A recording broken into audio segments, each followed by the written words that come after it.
네, 여러분, 자, 프리마켓 뉴욕 2부 시작하도록 하겠습니다. 지금 프리마켓에서 빅테크들이 랠리까지는 아니지만요. 예, 지금 아마존이 12%가 넘는 급등세를 지금 현재 보여주고 있고, 팔란티어가 2% 넘게 상승하고 있고요. 엔비디아 1.9%, 알파벳 1.3%, 메타 1.4%, 넷플릭스 2% 넘게 현재 상승을 보여주고 있습니다. 어제 뭐 오라클 좀 빠졌는데요. 오늘 다시 좀 회복세를 보여주고 있는 약 한 1.8% 상승하고 있는데, 자, 어제와 완전히 또 다른 시장이 지금 벌어지고 있습니다. 자, 이런 시장 속에서 금요일 또 우리 밤을 또 꾸며주실 마이트리 투자자의 배은정 대표님과 함께 이 시장을 하나씩 짚어 나가도록 하겠습니다. 어서 오십시오. 안녕하세요. 예, 안녕하세요. 자, 그리고 이제 최보아 앵커와 또 김민 캐스터와 함께 자, 시장에 어떤 뉴스들이 있는지 하나씩 오늘 정말 다 짚어보도록 하겠습니다.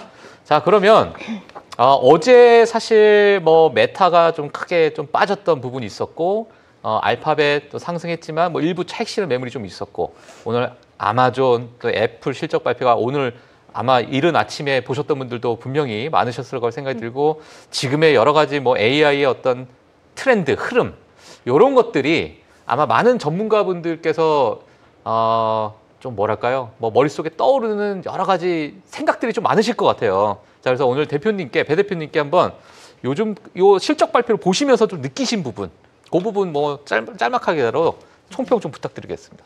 이제 실적 자체보다는 사실 실적 발표 후에 저희의 좀 인식에 대한 분위기, 시장의 분위기를 이번엔 좀 더 지켜봤던 것 같아요. 아, 오히려 실적 발표도 발표인데 그 네. 이후의 분위기. 예, 왜냐면 실적 어떠셨어요? 자체가 뭐 빅테크 기준으로만 봤을 때는 가이던스와 크게 차이가 나는 부분도 없고, 예. 실적들도 다 호조세였기 때문에 뭐 기대한 만큼이었다. 생각한 만큼 나왔다. 네, 뭐 혹여는 뭐 기대치가 그동안 너무 높다는 그것도 맞아, 있었으니까 이 정도는 억셉터블 하다라고 보여지는데, 시장이 어제 실적 발표 이후에 그리고 어제 하락을 빠졌어요. 했고, 그런데 어제 그리고 또 있었던 거는 미중이 결국에는 또 관세에 대해서 유예를 하는 모습을 맞아요. 보였고, 이게 호재로 작용을 했었을 수 있는데 왜 이렇게 시장은 반응은 뭐였을까라는 생각을 좀 해봤던 것 같고, 어제 그래서 중요한 것들이 되게 많았잖아요. 예, 파월도 발언을 했었고, 저희가 금리 인하에 대해서 실질적으로 갔는데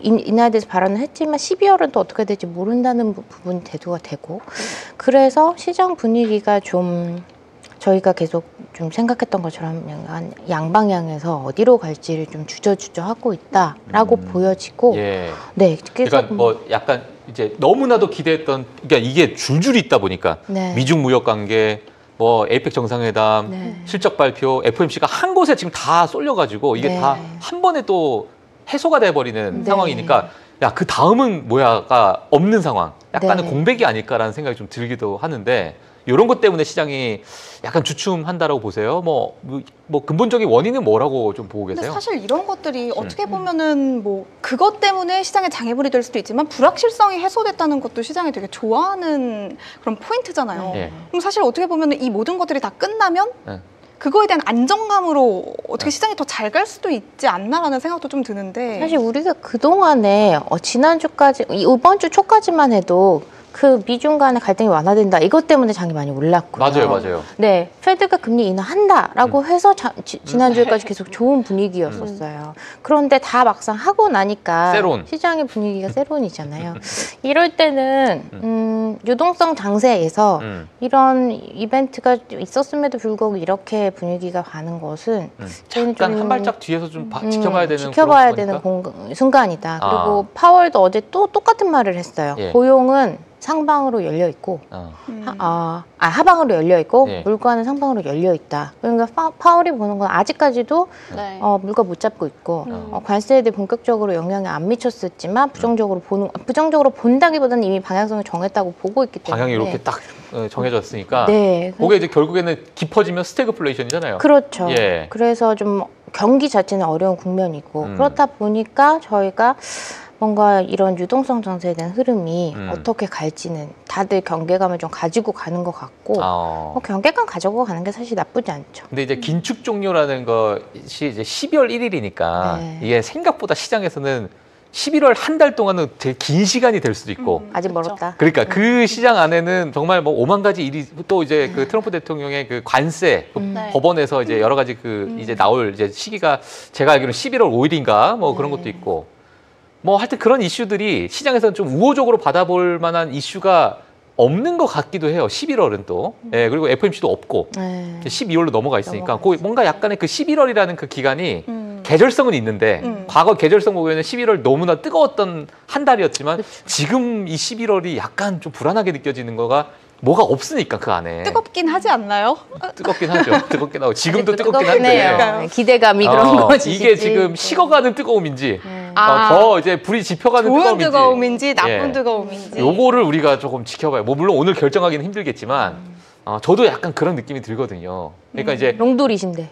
그러니까 저는 거의 도라이 수준인데. 제 생각에는 요즘 조금씩 이쪽으로 오고 계세요. 약간 이제 나중에 제 옆자리에 이제 앉으실 것 같은데. 보아 앵커께 지금 다가가고 있어요. 근데 저는 그래도 이걸 기회다. 조정만 줘라. 나 지금 총알 있으니까 무조건 들어간다. 포지션을 하나만 하세요. 이제 기회인데 이왕이면 조금 더 쌀 때 들어갔으면 좋겠다라는 하나의 또 기대감. 요게 좀 하나 있고. AI는 죽지 않는다. 요거 뭐 이번 실적 발표 보여줬으니까 그거는 이제 증명이 된 것 같아요. AI 얘기 나온 김에 요거 아마 제가 간단하게 한마디 던져드리면 여기 계신 네 분 다 할 말이 왠지 많을 것 같은 거 하나만 좀 소개를 시켜드릴게요. 알겠습니다. 지금 CNBC 1면을 장식하고 있는 기사니까. 그래요? 네네네. 알겠습니다. 관련해서 제 거 컴퓨터 한번 연결해 주시면 제 거 기사 한번 띄워드릴게요. 젠슨항 엔비디아 CEO가 AI가 선순환에 흐름을 타고 있다라고 좀 발언을 했다고 합니다. 그러니까 여기 CNBC 기사에 따르면 AI 가상주기라는 게 있다고 하는데 사람들이 AI를 사용하고 그거를 통해서 돈을 벌고 그 돈으로 공장을 더 많이 만들고 공장을 만들었으니까 더 나은 AI가 나오고 그러니까 더 많은 사람들이 AI를 사용하고 그러니까 우리가 앞으로 향후 시작될 이 AI 슈퍼사이클 10년의 초입에 있다. 우리가 그동안 AI 버블에 대한 그런 우려들도 정말 많이 받고 논란들도 정말 많이 받지만 오늘 그가 이렇게 일면을 장식해 준 데 대해서 사실 좀 어떻게 평가를 해야 되는 건지. 어디서 저 발언을 하신 거죠? 어제 맥주 먹다가 하신 건 아닐 것 같고. 뭐 오늘도 바쁘셨으니까 여러 군데서 좀 말씀하셨겠죠. 지금 이게 어쨌든 일면이에요. 제가 봤을 때 요거에 대해서 살짝의 토론이 필요할 것 같아요. 살짝의 토론이 필요하다? 저는 너무나도 정확한 이야기를 했다라고 봅니다. 너무 잘 나가는 사람 편에서 너무나도 명확한 이야기를 해줘서 저도 이제 그렇게 보고 있고 저는 사실 이번 빅테크 실적 보면서 그냥 딱 느꼈던 거는 그냥 클라우드구나. 결국엔 데이터 센터구나, 클라우드구나. 이게 그냥 저는 명확하게 그냥 느껴졌어요, 사실상. 그러니까 시장에서 열광했던 포인트가 이렇게 큰 기업이 뭐 8%, 9%, 12%, 지금 아마존 12% 지금 급등 중인데. 맞아.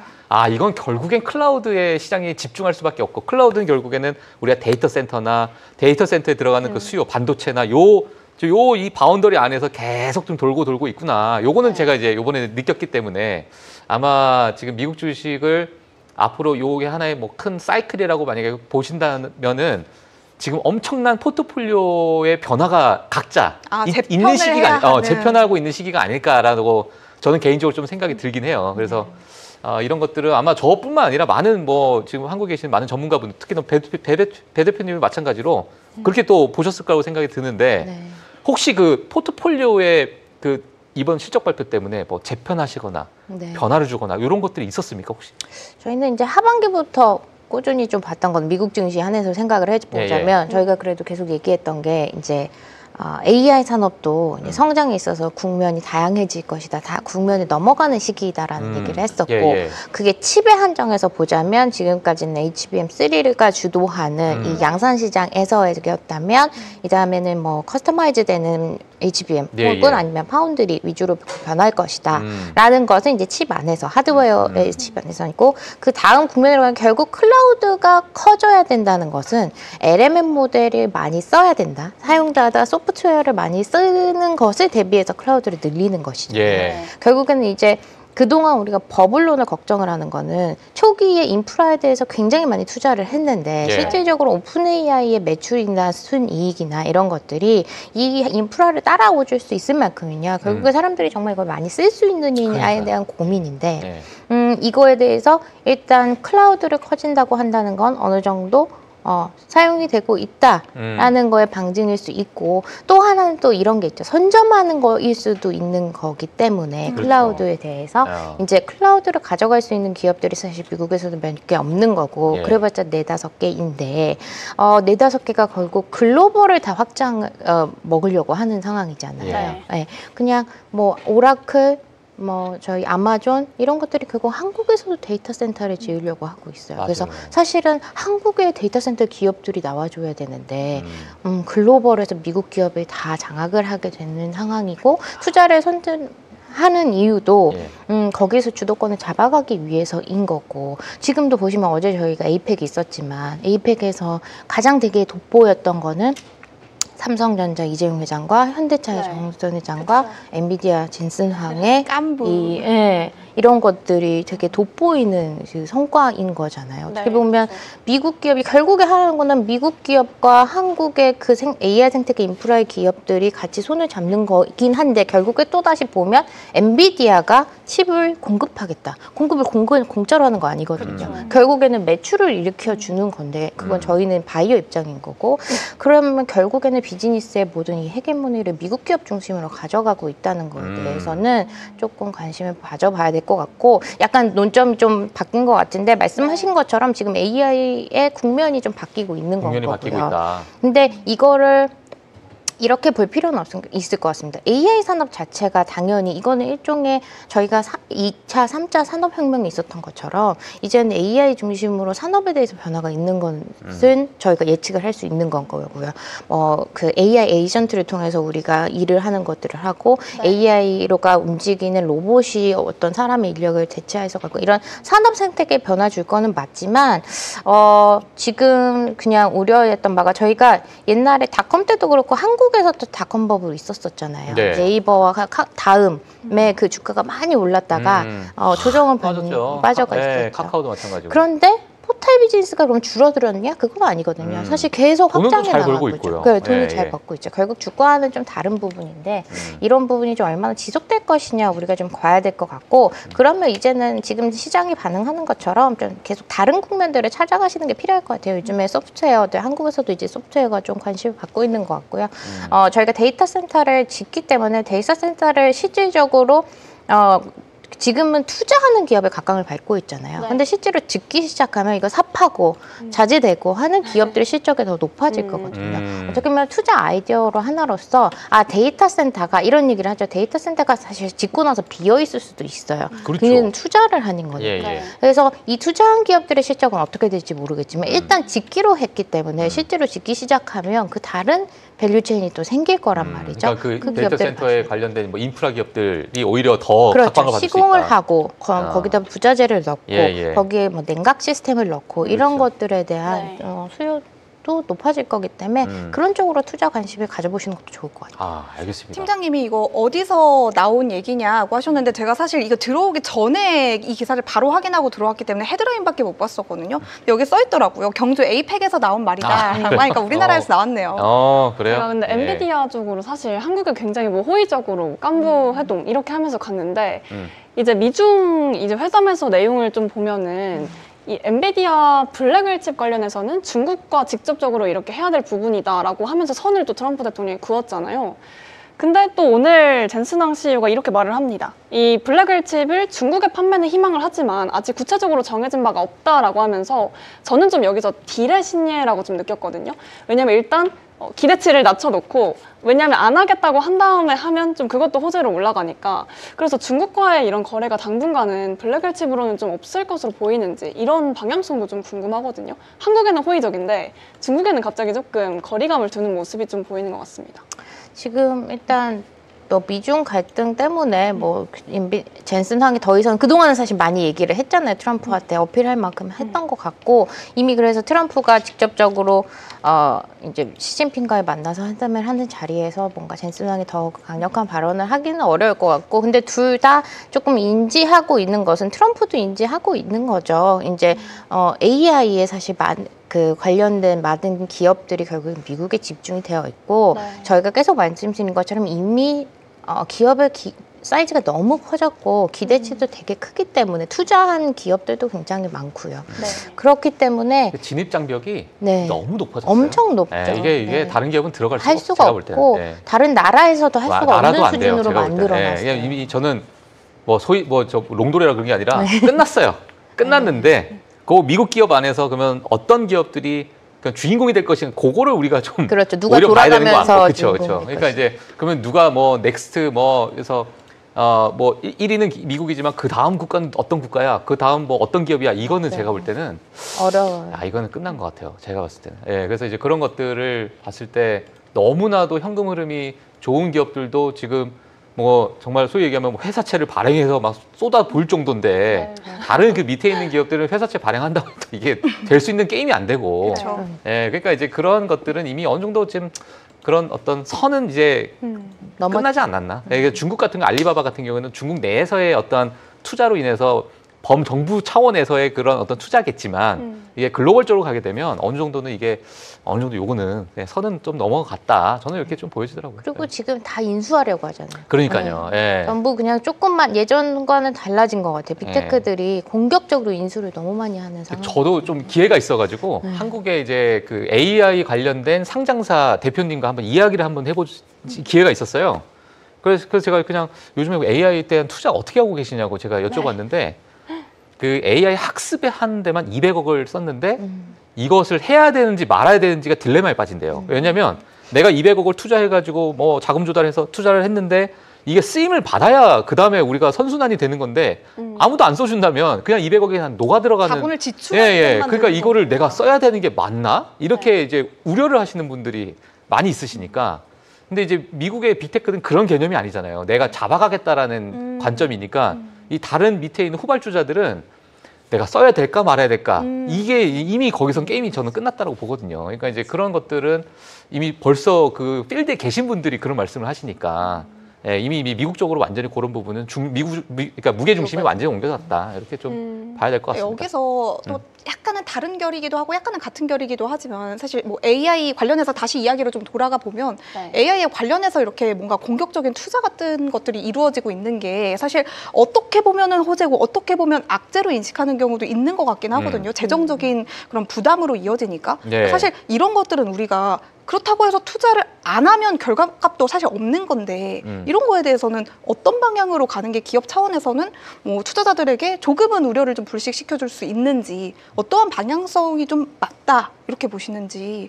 사실은 방향성은 저희가 예를 들어서 M7이면 M7들이 하는 일이 투자하는 방향이 다 달라야지 이상적인 것 같아요. 그래서 서로 시너지가 날 것 같잖아요. 근데 지금은 약간 이미 치킨 게임인 거죠. 내가 다 해야 되는 상황이라는 걸 인지하고 있기 때문에 결국에 살아남는 모델 한두 개일 것이다. 그 한두 개 모델이 살아남는 그 기업에 붙어서 클라우드와 뭐 생태계를 다 구축해야 된다는 것이 이미 마인드에 있는 것 같고 그래서 지금 서로 다 같은 방향성으로 투자를 하기 때문에 저희가 우려를 하는 것 같아요. 데이터 센터 이렇게 정말 많이 필요한 게 맞아. 그런데 이들도 여기서 놓칠 수가 없는 거죠. 한 발 빼고 나면 점점 더 자금을 자기네가 투자받기도 어렵고요. 지금은 일단 저희가 계속 얘기하는 게 얘기하고 투자 받잖아요. 그런데 이거 안 하겠다고 하면 그냥 외면받는 상황이기 때문에 투자자들한테. 그래서 안 하기도 어렵고 하기 때문에 지금 이 치킨 게임을 하고 있는 것 같아요. 알겠습니다. 자, 오늘 그러면 또 요 이야기 또 이제 뉴스와 많은 종목들 이야기가 있기 때문에 자, 뉴스부터 저희가 한번 빠르게 보면서 지금 시장에서 쏟아지고 있는 그런 이야기들 하나씩 짚어보도록 하겠습니다. 이게 연결이 딱 되게 이번에 저도 데이터 센터 관련돼서 뉴스가 있어서 한번 챙겨왔습니다. 이제 요즘 시장에서 이런 말이 되게 유행을 하더라고요. 데센 붐은 온다. 이런 말들을 사람들이 댓글에 엄청 많이 써주시는 거예요. 데이터 센터 붐은 온다라는 뜻입니다. 데센 붐은 온다? 네, 진짜로 많이 쓰고 계시는데 이걸 기대하고 계시는 건지 기다리고 있는 건지 실제로 방향성이 그렇게 움직이고 있는 건지에서 나온지는 모르겠으나 어쨌든 그런 유행어가 있다고 합니다. 그래서 오늘 첫 번째 뉴스도 그와 관련된 내용으로 함께 가져왔는데요. 이 오픈 AI와 오라클이 미시간주의 데이터 센터 건설 계획을 발표했습니다. 이 AI 산업의 관문이 되겠다는 의미를 담고 있고요. 이번 프로젝트 규모는 1기가와트를 넘고 또 투자액만 해도 수십억 달러에 달한다고 합니다. 기간으로 봤을 때는 2026년 초 착공을 목표로 현재 추진되고 있고 기간이 생각보다 얼마 안 남았다는 점에서 조금 놀랐습니다. 그리고 건설 과정에서는 약 2,500개 정도의 일자리가 생길 수 있고 또 완공 과정에서는 2,000개의 상시 일자리도 함께 만들어질 수 있어서 보다 좀 좋은 쪽으로 많이 보고 있는 것 같은데요. 이 오픈AI는 아무래도 AI 학습에 필요한 연산 능력을 확보하고 또 오라클은 클라우드 인프라 경쟁력을 확보할 수 있게 됩니다. 이 정말 닷센 부문 온다라는 말이 정말 장난이 아니고 계속해서 어떤 주 이렇게 계속 투자 심리를 높여가는 걸로 보이는데 예. 저는 오라클 쪽으로 좀 이런 생각이 들었거든요. 뭔가 자본 구조가 확실히 많이 변했다. 옛날에는 뭐 자체적인 현금에 따라서 좀 이렇게 움직이는 게 오라클의 방식이었다면 이제 부채 기반에서 어쨌든 자금 조달을 계속해서 하고 있는 건데 어쨌든 비용 문제가 말씀하신 것처럼 계속 이슈로 남아 있잖아요. 네. 근데 이걸 오라클에서 해결을 할 수 있을지 이런 생각이 먼저 기반에 들었고 그리고 말씀하신 저희가 계속 말했던 것 중에 일자리 관련해서도 일자리가 창출이 된다라고 말을 하지만 이게 진짜 실제 일자리 창출로까지 이어질 수 있을지 이런 부분도 조금 겁이 납니다. 뭐 일자리 창출은 뭐 이어질 것 같고요. 제가 볼 때는 네. 만들어지면 이어질 것 같고 결국엔 지금 시장에서 우려하는 것 자체가 오픈 AI로 시작돼서 그러니까 뭔가 계획, 플랜, 뭐 300조짜리, 200조짜리 뭐 이런 거 이제 이야기 나오고 있지만 이게 막상 두 기업이 이야기를 하고 있는데 두 기업 다 돈이 없어. 근데 자 우리 데이터 센터 갑시다. 그래 갑시다 했는데 두 기업 다 돈은 약간 이런 느낌이잖아요. 그러니까 이제 뭘로 할까? 일단 뭐 어떻게 자금 조달해가지고 뭐 약간 이런 느낌이 없잖아 있긴 한데 이게 이제 시장에서 좀 우려가 있었던 거고 지금 이제 데이터 센터에 관련돼서 이러한 것들 이야기도 많이 나오고 있잖아요. 많이 나오고 있는데. 저는 어제 그 오라클이 좀 급락을 했던 것도 이거에 하나의 우려가 그러니까 이제는 시장에서도 아는 것 같아요. 이제 너무 똑똑해져서 아이고 무슨 돈으로 하려고 그러니까. 약간 이런 거 같은 어떤 시장의 심리가 지금 작용이 되다 보니까 어제 6% 넘게 또 급락한 거예요 사실상. 그러니까 오라클은 이제, 약간 이제 좀 미운 털이 좀 박힌 느낌이에요. 그리고 자기 시가총액 대비해서 지금 부채율이 지금 500%가 넘어갔어요. 그러니까 이제 오라클 자체가 이미 부채율이 너무나도 높은데 다른 기업들도 그러냐? 안 그래요.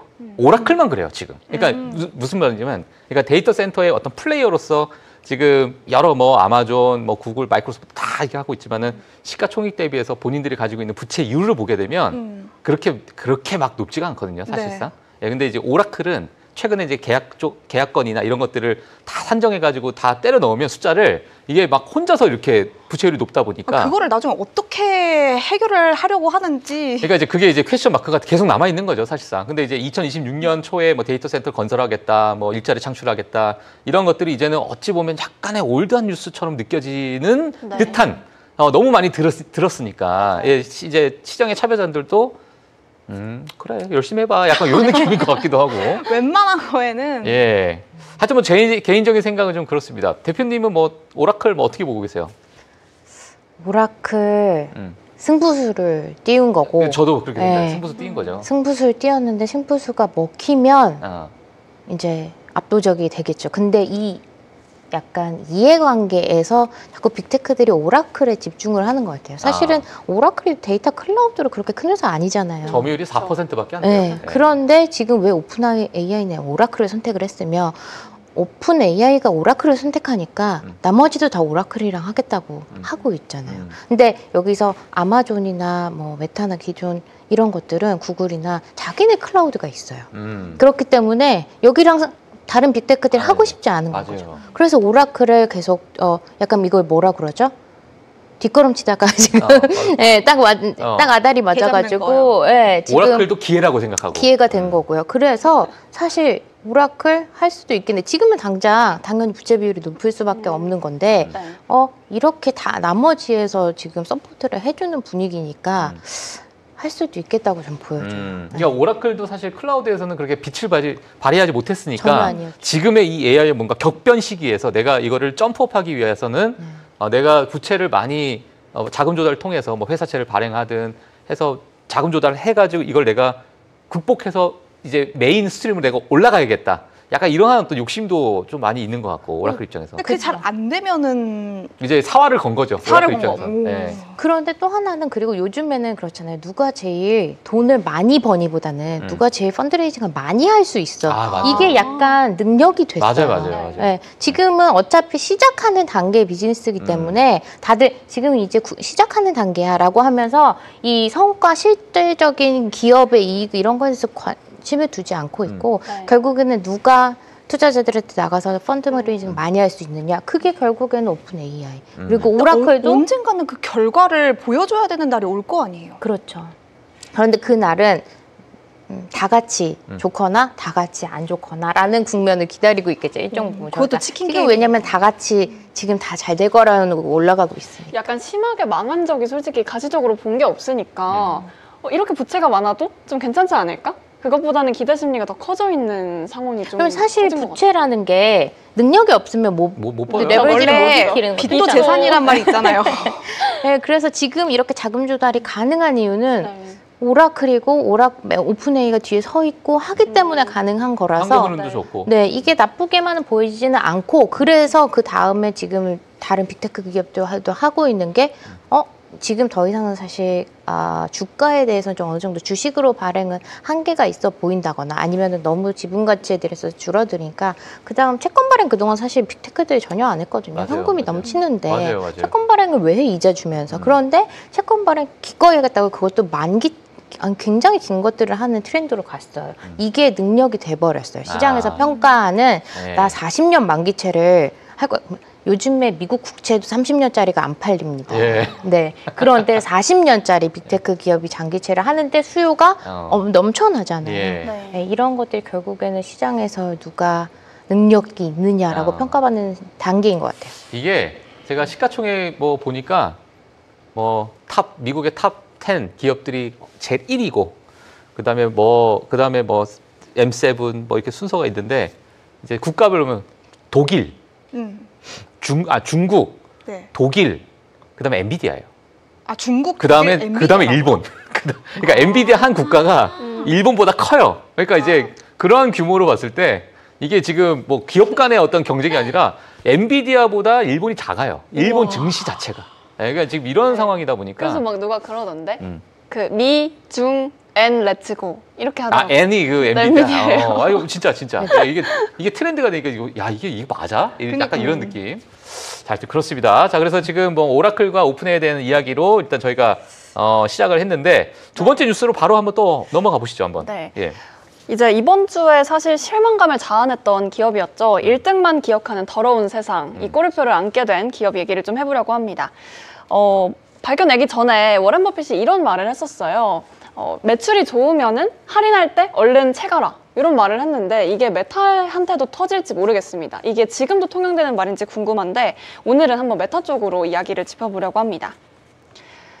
네, 메타가 이제 300억 달러, 우리 돈으로는 약 43조 원을 회사채로 빌리겠다고 나섰습니다. 이번 채권 발행에는 1250억 달러나 되는 주문이 몰린 상태고요. 이건 회사 공개 발행으로는 사상 최대 규모로 볼 수가 있습니다. 이 5년짜리부터 40년짜리까지 총 6종류의 채권을 내놓은 상황인데요. 이 어마어마한 양의 돈은 AI 모델 개발, 그리고 초대형 데이터 센터를 마찬가지로 짓는데 또 들어가게 됩니다. 지금 이 루이지애나주에서는 5기가와트짜리 하이페리온, 그리고 오하이주에서는 프로메테우스, 그리고 텍사스에서도 1기가와트급의 이런 새로운 단지를 짓고 있다고 하는데요. 메타는 올해 자본 지출이 720억 달러, 2026년에는 이보다 더 늘릴 계획이라고 밝혔습니다. 저커버그 CEO는 절대 우리는 과소 투자를 하지 않는다, 지금이 바로 때다 라며 자신감을 넘치는 모습을 보였습니다. 하지만 CNBC에서는 이 AI 투자 열풍이 과열됐다라고 경고를 했고, 또 파이낸셜 타임스에서도 구글에서 클라우드 임대 사업이 없는 메타는 리스크가 더 크다라고 꼬집기도 했습니다. 사실 이번 실적 발표 이후로 뭔가 이렇게 비수를 많이 맞은 기업이 메타라고 보여지는데, 이런 비용 부담 문제를 어쨌든 이 세간에 드러낸 격이 됐잖아요. 이 문제들을 불식시킬 수 있는 그런 충분한 가치와 그런 가능성을 좀 가지고 있는지 이야기 듣고 싶습니다. 메타 어떻게 보셨어요? 정말 메타 뭐 급락했고 앞에서 잠깐 뭐 메타에 대해서 언급을 하긴 했는데 뭐 대표님께서 보셨던 메타는 또 뭐 어땠는지 좀 뭐 회사채 발행 이런 거랑 같이 좀 묶어가지고 좀 평가해 주시면 좋을 것 같습니다. 뭐 지금 저희가 앞에서 말씀 나눈 거의 연장선인 것 같아요. 결국에 오라클이 부채 발행을 대규모로 했었고 거기서 이제 메타가 좀 데이터 센터 지금 AI에서는 약간 좀 밀려난 느낌이잖아요. 그런데 사실 가지고 있는 뭐 SNS의 파워라든지 생각해 보면 아직은 늦지는 않은 상황이라고 전 보여져요. 그러면 결국에 자기도 여기서 대규모 부채 발행을 통해서 인프라 투자를 하는 걸 보여주고, 왜냐면 지금 시장에서는 보여주는 게 중요하고 이거 자체가 마케팅 효과가 엄청 나기 때문에 그런 승부수를 메타 역시도 띄우는 것 같고요. 치킨 게임을 같이 하겠다는 것 같고, 근데 이렇게 되면 좀 우려스러운 거는 뭐냐면, 그래 빅테크 기업들이 이제 자본 집약적인 사업 안에서 승부를 하기 위해서 대규모 부채 발행을 한다? 근데 저희가 왜 증시를 얘기할 때도 이 양극화 현상 너무 심하다고 했잖아요. 미드스몰캡 거의 지금 죽어나가고 있는 상황인데 최저가 찍는 종목들이 엄청나요. 그러니까 이렇게 잘 가는 시장인데도 양극화가 너무 심하죠. 맞아요. 이게 미국이랑 한국도 그렇고요. 그냥 글로벌 다 그래요. AI를 빼고 나머지는 사실 미드스몰캡에서는 어려운 상황이라고 보여지는데, 그러면 이게 주식시장에서만 그러는 게 아니라 채권에서도 그러겠다고? 이러면 이건 진짜 큰 문제가 될 수 있다고 보여져요. 전에 대표님께서 말씀하신 그 방어주단에 있는 친구들도 지금은 조금 더 많이 밀리고 있는 그런 부분까지 혹시 볼 수 있을까요? 방어주, 필수 소비재 이런 것들이요? 필수 소비재에 대한 부분은 조금 다른 부분인 것 같아요. 사실 그때보다 한 2, 3주 정도 지났는데 또 상황이 조금 바뀌고 있는 것 같아요. 이거를 채권 얘기한 다음에 다시 또 다른 관점이니까 좀 말씀드려 볼게요.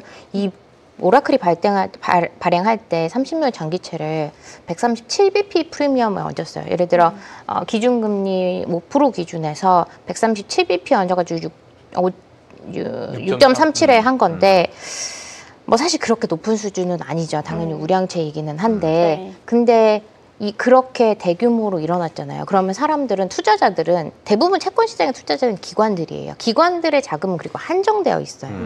뭐 막 늘어나는 게 아니라 우리의 국민연금 시장 생각해 보면 증가하는 볼륨에 제한적이에요. 그러면 결국 어디다 분배할까 이슈인데, 이렇게 빅테크들이 채권 시장까지 대규모로 들어와 버리면은 정말 나머지 갈 시장이 없어요. 하다못해 우리가 지난번에도 사모 시장 얘기했잖아요. 신용사모 시장 얘기했는데 이것도 그러면 더 이상 갈 자금이 얼마나 풍부하게 있을까? 그러면 이제 투자자들은 나 메타 오라클 채권 봤어. 걔네 6.37이야. 너네 얼마 일드 줄 거야? 그럼 일단 일드가 높아져야 되고요. 그렇죠. 발행을 하는데. 그리고 뿐만 아니라 거기에 대해서 신용등급, 그러면 그 다음 빅테크는 또 누가 출연을 할 거예요, 분명히. 채권 발행하는 그 다음 빅테크가 나온다고 한다면, 그러면 채권 시장도 양극화가 심해진다? 근데 채권 시장에마저 중소형주에 투자가 안 되면 그러면 어디서 돈을 빌려요? 채권 시장에 가는 이유는 사실 은행에서의 조달은 이미 다 끝났다고 보는 거거든요. 그 다음에 이제 나의 신용을 가지고 레버리지를 일으키는 건 건데 여기서도 빅테크 위주의 양극화가 심해진다고 하면 바람직한 현상은 아닐 거라고 보여져요. 근데 시장은 당연히 나는 투자를 해서 돈을 벌어야 하는 입장이기 때문에 잘 되는 거, 좋은 거에 집중될 수밖에 없는 건 너무나 당연한 현상인데, 우리 자본시장의 건전성에 대해서는 조금 생각해봐야 될 부분. 지금 어제부터 희한하게도 어제 빅테크가 좀 빠졌잖아요. 어제 저녁부터 방금 말씀하셨던 지금 주식시장의 건전성에 대해서 엄청나게 이야기들이 나오고 있어요. 그러니까 막 아까 제가 앵커 브리핑 때 잠깐 얘기했지만은 힌덴브루크 오맨이라고, 그러니까 이제 이게 뭐냐면 간단하게 얘기해서 신고가 종목들이 엄청 많은데 신저가 종목들이 엄청 많아서 이게 양극단이 되다 보니까 건전성이 위험하더라. 근데 이 과거의 통계가 금융위기를 맞췄고, 그리고 과거에 이제 여러 어떤 이제 경기 침체나 경기 둔화의 그 시점을 맞췄는데 그 맞췄던 확률이 83%래요. 근데 지금이 그 시그널이 어제 떴어요. 그 비중이, 그러니까 그 비중이 어떤 특정 비중을 넘게 되면 요 비중이 이렇게 K자로 요게 넘게 되면은 그게 이제 그 시그널을 딱 뜨는 건데 어제 저녁에 뜬 거야, 그게. 그러니까 이제 시장에서는 야, 이거 떴는데 과거에 이거를 막 통계 자료를 찾아보니까 이게 시장이 급락하기 직전에 약 한 83%가 맞았더라, 이게. 이러한 이제 이야기들이 나온다는 얘기. 그만큼 지금 건전성에 대해서 시장이 다시 이거 시장이 이렇게 가는 게 맞는 거야? 라는 이야기가 이제 한둘씩. 이거는 이제 근데 요거를 보고 우리가 트레이딩 해야 되냐 이건 아니지만 그러니까 이런 것들이 이제 하나 둘씩 나올 스물스물 아니 근데 사실 뭔 브릿지 신호까지 안 가도 그냥 본능적으로 사실 모두가 느끼고 있을 거예요. 이상하다, 너무 좋은데 쏠림이 너무 심해서 너무 조금 예상치 못한 방향으로 자꾸 간다 이런 느낌을 받으실 테니까. 그러니까 이런 것들이 지금 시장에서 좀 나오고 있더라. 뭐 어제 나오더라고요. 막 쏟아져 나오고 있어요. 그래서 이제 이런 것들이 발단이 돼서 뭐 신용 경색, 뭐 이런 것도 통계 자료들, 역사적 어떤 흐름들 이런 것들이 막 하나둘씩 나오게 되면 시장에서는 좀 이렇게 약간은 좀 움츠려들 수도 있는 그런 상황이 어제 저는 약간 좀 보였거든요. 그게 전 그 민캐스터님 여기서 보여주고 한다. 아니 이 와중에 필수 소비지가 왜 빠지냐고요. 그게 무슨? 네. 지금 우리 펀더멘탈이나 소비에 대해서 줄어들었다 이런 생각 전혀 없잖아요. 없어요. 결국에는 유동성 장세에서 그렇죠. 뭔가 자금이 빠져나갔을 때 그냥 빅테크에만 빠져나가는 게 아니라 주식시장의 다운사이드에 대한 염려는 다른 주식에도 주가에 영향을 미친다는 거예요. 네. 그래서 뭐 이런 상황이 한번 좀 우리는 우려까지는 아니지만 한번 우리가 생각을 해봐야 되는 구간이 아닐까 생각이 듭니다. 자, 오늘 이제 종목으로 한번 좀 넘어갈 텐데 어떤 종목들이 지금 또 실적 발표 기업들 많이 있을 텐데 하나씩 좀 짚어보도록 하겠습니다. 네, 일단 아마존을 당연히 짚어드려야겠지만 그 전에 오늘 장전 실적 발표 기업들을 좀 3가지 짚어드리면 좋을 것 같습니다. 엑슨모빌, 에브비 그리고 쉐브론 이렇게 3가지 짚어보면 좋을 것 같은데요. 뭐 여러분들 다들 좀 익숙하신 이름일 것 같습니다. 엑슨모빌이나 쉐브론은 정유주라고 보시면 될 것 같고요. 에브비는 제약사라고 보시면 될 것 같습니다. 엑슨모빌부터 차례대로 좀 살펴보도록 할게요. 모두 다 3분기 실적이라는 점은 참고를 해주시면 좋을 것 같습니다. 엑슨모빌의 3분기 EPS는 1달러 88센트, 매출은 852억 9천만 달러로 모두 예상치를 웃도는 실적이 발표가 됐습니다. 다만 지금 프리마켓 주가를 보시면 1% 넘게 조금은 밀려나는 모습 확인해 보실 수가 있는데요. 이러한 부분들은 뭐 추후 가이던스라든지 구체적인 사업부의 어떤 매출이라든지 이런 부분들을 좀 확인해 보셔야겠죠. 뭐 일단은 관련해서 나온 CNBC 기사, 지금까지 나온 내용들을 좀 요약 정리를 해보도록 하겠습니다. 엑슨모빌은 일단 이번 분기 주주들에게 94억 달러를 반환할 예정이라고 합니다. 4분기 배당금을 주당 1달러 3센트로 늘릴 예정이다라고도 공시를 했습니다. 또 미국 대규모 원유 생산지인 페름기의 면적을 확대해 나갈 것이다 라는 사실도 함께 발표를 했고요. 또 이외로도 탄소 재료 시장 확장이라든지 컴퓨팅 성능에 대한 투자라든지 이런 부분들에 대해서 언급을 하면서 보다 더 다음 분기에는 공격적으로 투자를 이루어 나가고 뭔가 그러한 전략을 추구해 나갈 것이다 라는 긍정적인 입장을 좀 피력한 것으로 보여지고 있습니다. 그리고 엑슨모빌 같은 경우는 현재까지 약 10개 정도의 핵심 프로젝트 중에서 8개가 이미 시작을 했고 원활하게 진행 중이다라고까지 함께 덧붙였으니까요. 이러한 사실 좀 함께 좀 참고를 해보시면 좋을 것 같고 다만 주가는 약간 약세를 나타내고 있다 정도로 보시면 될 것 같습니다. 예. 에브비의 실적도 함께 이어서 체크를 해보도록 할게요. 3분기 EPS는 1달러 86센트, 매출은 157억 8천만 달러로 마찬가지로 모두 예상치를 웃도는 실적이 발표가 됐습니다. 다만 에브비의 주가를 보시면 마찬가지로 1% 약간 안 되는 수준으로 지금 좀 빠지고 있는데요. 여기에 대해서는 뭐 긍정적인 포인트, 부정적인 포인트 하나씩 짚어드리면 될 것 같은데 후자가 조금 더 투자자들에게는 좀 강력하게 좀 집중이 되고 있다라는 차원에서 이해를 해보시면 될 것 같습니다. 에브비 같은 경우는 연간 EPS는 상향을 했습니다. 연간 EPS를 이번에는 10달러 61센트에서 65센트 정도로 높여 잡았다고 하는데요. 이전에 제시했던 연간 EPS 가이던스 같은 경우는 10달러 38센트에서 58센트였다고 하니까 하단과 상단 모두 높아졌다라고 보시면 될 것 같습니다. 다만 이번 주가에 대한 그런 하락 촉매는 조금 명확하다라고 보실 수가 있겠는데요.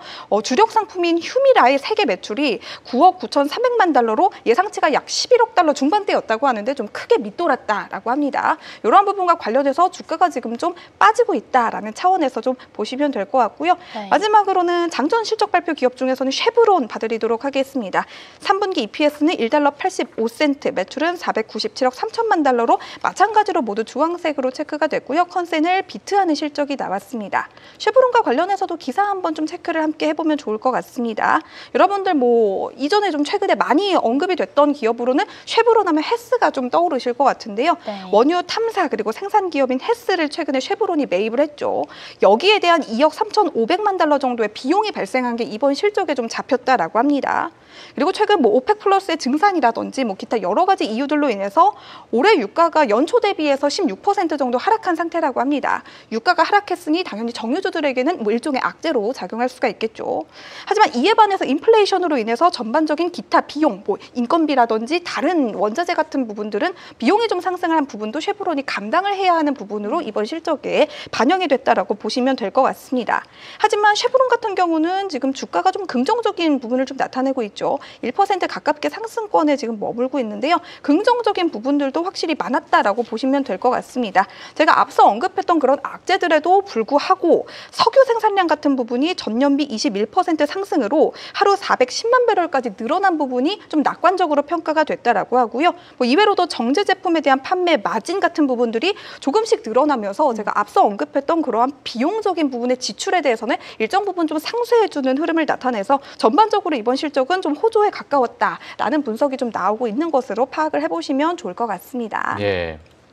바로 이어서 아마존의 실적도 한번 봐드리도록 할게요. 예. 지금 뭐 프리마켓에서 가장 여러분들이 관심이 많으실 만한 종목이 아마존일 것이라고 생각이 좀 듭니다. 지금 프리마켓에서 보시다시피 13% 넘게 급등 중입니다. 네. 제가 뭐 이전에도 뭐 엉덩이에 대한 이야기를 좀 해드렸는데 엉덩이가 이렇게 묵직한 종목이 이 정도 가는 흐름이 사실 흔한 패턴은 아니죠. 그렇죠. 여기에 대해서 뭐 저희가 앞서도 계속 이야기를 나눴고 뭐 어제도 이야기를 좀 나눴지만 많은 분들이 좀 클라우드 부분에 좀 집중을 하고 있다라고 보시면 될 것 같습니다. 뭐 일단 실적으로 좀 넘어가서 수치 먼저 확인을 좀 해보도록 할게요. 아마존의 3분기 EPS는 1달러 95센트, 매출은 1,802억 달러로 모두 예상치를 상회를 했습니다. 특히 클라우드 부문인 아마존 웹서비스는 AI 시장이 확대되면서 매출이 330억 달러를 돌파했고요. 전년비 20% 넘게 성장한 것으로 집계가 됐습니다. 2022년 말 이후 3년 만에 가장 큰 연간 증가율이었다라는 보고도 함께 나왔습니다. 광고 부문 매출도 177억 달러로 전년비 24%, 핵심 온라인 스토어 매출도 전년비 10% 정도 증가를 했는데요. 이러한 부분에 대해서는 7월 프라임데이 이벤트 효과가 좀 반영이 됐다라고 보실 수가 있겠습니다. 전반적으로 어닝 서프라이즈다라고 봐도 당연히 무방하겠죠. 앤디 제시 아마존 CEO는 AI가 사업 전반에 걸쳐서 의미 있는 실적 개선을 주도하며 아마존 전체 성장 모멘텀이 강력하게 좀 이어지고 있다라고 평가를 했고요. AI 등 핵심 인프라 산업이 견조해지고 있다며 아마존은 지난 12개월 동안 데이터 센터 용량을 3.8기가와트 이상 증설하는 데 주력을 해왔다라고 덧붙이기도 했습니다. 네. 다만 AWS 매출의 증가폭만 놓고 보자면 사실은 클라우드 부문 경쟁 서비스인 구글 클라우드의 34%나 마이크로소프트 애저의 40%보다는 약간은 낮습니다. CNBC는 아마존이 여전히 클라우드 인프라 부분에서 가시적인 선두 역할을 하고는 있지만 클라우드 서비스 부문에서 대규모 AI 계약을 놓치고 있다는 인식을 만회하기 위해서 각고의 노력을 하고 있다라고 좀 분석을 했다고 합니다. 아마존은 최근 미국 인디애나주에 위치한 110억 달러 규모의 AI 데이터 센터 프로젝트 레이니어를 공개하기도 했죠. 엔스로픽의 AI 챗봇 클로드가 독점적으로 사용하게 될 텐데요. 이 역시 궁극적으로는 아마존의 AI 사업 확장을 의미한다라고 보시면 될 것 같습니다. 아마존의 AI 관련 투자는 클라우드뿐 아니라 리테일이나 광고 그리고 디바이스 사업 전반으로 좀 넓혀지고 있는데요. 기업용 챗봇인 큐 그리고 생성형 AI 서비스인 베드록을 도입했고요. 또 쇼핑 전용 AI 챗봇인 루퍼스도 공개가 됐죠. 아마존은 올해 2억 5천만 명의 소비자가 루퍼스를 사용했으며 이 중 60%가 구매 전환율이 굉장히 높았다라고 설명을 하기도 했습니다. 다만 아마존은 AI 외의 분야에서는 공격적인 비용 감축을 단행을 했습니다. 지난 29일 아마존은 14,000명의 사무직 인력을 감원하겠다라고 밝히기도 했는데요. 다만 여기에 대해서 아마존은 이날 진행됐던 컨퍼런스 콜을 통해서 이번 해고는 재무적인 문제나 혹은 AI로 인해서 인력을 완전히 대체하고자 하는 그런 문제가 아니라 오로지 조직의 문화 때문이다라고 해명을 하기도 했습니다. 최근 몇 년간 인원을 늘려오면서 일각에서는 직원들이 주인의식이 약해졌다거나 팀의 업무 속도가 둔화됐다거나 하는 문제들을 좀 인지를 했기 때문에 조직 계층을 앞으로 줄여나가고자 하는 차원인 것이다라고 강조를 했다고 합니다. 한편 아마존의 3분기 영업이익은 174억 달러를 기록했는데요. 이에 대해서 아마존은 연방거래위원회 FTC에 지급한 25억 달러가 반영된 수치다라고 설명을 하기도 했습니다. 네. 앞서 FTC는 아마존의 유료 회원제인 아마존 프라임을 해지하기 어렵게 만드는 일명 다크 패턴을 채용해서 법을 위반했다라고 소송을 제기를 한 바가 있고요. 이에 대해서 아마존은 민사벌금 10억 달러 그리고 소비자 환불금 15억 달러 등 총 25억 달러를 내기로 합의를 한 바가 있습니다. 아마존은 4분기 매출에 대해서는 2,060억에서 2,130억 달러 정도를 제시를 했는데요. 중간값인 2,095억 달러는 예상치를 웃돌았다라고 보실 수가 있겠습니다. 아마존은 지난 분기부터 이번 분기에 이르기까지 트럼프 대통령의 고강도 관세 인상에도 불구하고 소비자들의 니즈가 약화된다거나 비용적인 자사의 부담이 늘어난다거나 하는 부분은 거의 영향이 없었다라고 일축을 했다고 했는데요. 다만 관세나 통상 정책의 변화가 향후 가이던스에는 좀 영향을 미칠 부분은 확실히 있을 수도 있다라면서 일종의 좀 여지를 남겨두는 모습이기도 했습니다. 아마존은 또 쇼핑 챗봇인 루퍼스 역시 연간 100억 달러 그리고 콜센터 솔루션 커넥트도 연간 10억 달러 정도의 매출을 추가적으로 창출할 것으로 기대한다라고도 전했는데요. 보시다시피 아마존의 주가는 간밤장 마감 이후 애프터마켓에서는 장중 최대 14% 넘게 좀 급등하는 모습을 나타냈기도 했습니다. 다만 지금은 1% 정도 약간 내려와서 13% 정도 상승권을 유지한다라고 보실 수가 있을 것 같고요. 월가에서는 이번 분기가 아마존을 다시 한번 빅테크의 위상을 확인할 수 있는 그런 기회가 되어줄 것이다라고 좀 진단을 했다고 하니까 이러한 부분에 대해서 오늘의 승자는 어떻게 보면은 아마존이다라고 볼 수가 있겠죠. 네. 자, 그래서 아마존 지금 13%, 와, 정말 엄청납니다. 알파벳도 저도 정말 깜짝 놀랐었는데 아마존은 너무 눌려 있었나? 아니면 또 AWS 최근에 2번이나 먹통 있었고 마이크로소프트도 먹통 한번 왔었고 그럼 이제 알파벳만 남았구나 해서 저는 알파벳 들어가신 분도 많이 계셨을 수도 있는데 아마존 2번 먹통이 오늘 하룻밤에 그냥 없어졌어요. 이게 사라졌어요. 그냥 그 악재가. 예, 그 먹통 악재가 단기적이라는 시각이 어떻게 보면 맞았었던 것 같기도 해요. 일부러 먹통을 했나? 일부러 약간 밀리게. 약간 밀리게 해서 약간 저가 매수 들어가고. 진전을 위한 두발 후퇴 이런 거. 자, 이제 13% 했는데. 반대 아니에요? 그래? 뭐였죠? 두발 진전을 위해서 한 발 후퇴인가요? 저 때는 아니었는데. 괜찮아요. 저는 나는 놈 위에 뛰는 놈 있다 그랬어요. 그래서 나는 나는 놈 위에 뛰는 놈이 있고 기는 놈이 위에 있다 그랬어요. 고려시대 쪽도 개그를 하시네요. 알겠습니다. 자, 그래서 아마존. 어떻게 보세요, 아마존? 대표님께서는 지금 이런 모습, 오늘 빅테크 얘기 많이 했지만 아마존만 우리가 좀 보게 되면 사실 좋을 수밖에 없고 클라우드의 어떤 주인공이다 보니까 이 추세가 지속될 것인가가 어찌 보면은 이 개인 투자자분들이 가장 이제 생각하는 지금이라도 들어가야 되나 이렇게 보실 수도 있을 것 같은데 앞서서 저희가 얘기한 게 이게 너무 한쪽에 쏠려 있다 보니까 지금의 이 급등도 뭔가 달갑지 않은 급등처럼 느껴지는 듯한 이 시장 분위기. 이게 좀 묘하거든요, 지금 저는 개인적으로. 사실 굳이 찾아낸 게 그 클라우드 부분의 이 성장 그 폭이 구글이나 마이크로소프트에 비해서 어떻게 보면 우리가 클라우드를 집중하고 있는데 약간은 부족하다라는 얘기도 사실 나오긴 하죠. 그 성장률에 대해서 지금 많은 IB에서도 보고서가 많이 나오고 있는데 그 성장률을 오히려 지금 알파벳 쪽에다 조금 더 왜냐면 알파벳이 3이었어요. 근데 걔네들이 막 올라가니까 이게 그것만 계속 보여서 그런지 모르겠지만 내가 이제 그런 것들이 오히려 좀 집중되고 있는데 AWS가 이거 물론 압도적인 한의 점유율을 차지하고 있지만 이 성장률이 이러다가 좀 밀리는 거 아니야? 이렇게 보시는 분들도 분명히 있을 것 같고. 그러니까 이제 근데 그러한 것들이 지금 AI 강세장에서 굳이 우리가 따질 필요가 있을까? 이 세 기업은 원래 다 갈 것 같다. 이렇게 또 볼 수도 있고. 다양한 관점이 있을 것 같습니다. 저는 조금 중장기적인 관점에서 한번 좀 생각을 해보고 싶은데 단연 AWS는 데이터 클라우드 시장에서 일단 단독 1위인 거는 맞고 그 다음에 저희가 마이크로소프트, 구글 얘기했었고 그 다음에 이제 오라클 정도잖아요. 그런데 앞서서 저희가 계속 논의 나눴던 것처럼 저희가 지난번에도 얘기했지 2분기 실적 때였던 것 같아요. 아마 그 구글이 지금 성장폭이 큰데 그 주요한 원인이 AI에 있어서의 클라우드 센터를 많이 하고 있고 주도권을 잡기 위해서 후발주자로서 굉장히 공격적인 마케팅 하고 있다. 그게 분명히 아마존에 있어서는 위협적인 요소는 맞죠. 그리고 그렇게 생각이 돼요. 지금 앞서 계속 얘기한 것처럼 오라클과 지금 구글이 더 좀 빅테크들 간의 그 오픈AI와 LML 모델과의 더 관계를 형성을 하고 있는 건 사실이기 때문에 근데 이런 관점을 좀 다시 생각을 해봤어요. 저희가 백투더베이직으로 가서 아마존은 사실 원래 물류 기업이 더 큰 거죠. 네. 그런데 매출은 거기서 엄청나게 제일 크게 나오잖아요. 그렇죠. 그런데 여기서 이게 많이 사실 가려져 있죠. 그런데 얘네가 계속 뭘 하고 있냐면 해고를 하잖아요. 근데 그 이면에서 뭘 하고 있냐면 해고를 하고 나는 자동화를 할 것이야. 대체를 할 것이야 라고 얘기하고 있고 사실 2032년까지 60만 명 해고한다고 했어요. 이게 사실 워딩이 해고는 아니었어요. 대체할 것이다. 사람의 인력을 대체할 것이다라고 했는데 다른 쪽으로 쓸 수 있는 방향성이 있을지 모르겠지만 어쨌든 우리가 사람 인력을 대체한다고 보면 아마존은 AI의 밸류 체인에 있어서 큰 소비자가 되겠죠. 지금 우리가 주목하고 있는 거는 공급자잖아요. 네, 인프라에 대한 공급자. 그런데 아마존이 지금 사실 되게 하기 좋은 모델이에요. 물류 창고의 모든 그 사람 인력들을 대신할 수도 있고 도와줄 수도 있지만 로봇을 많이 수요할 수 있을 것이고 그럼 로봇이 간다고 하면 당연히 로봇에 들어가는 칩들 아니면 로봇 자체를 크게 수요를 할 수도 있을 것이고요.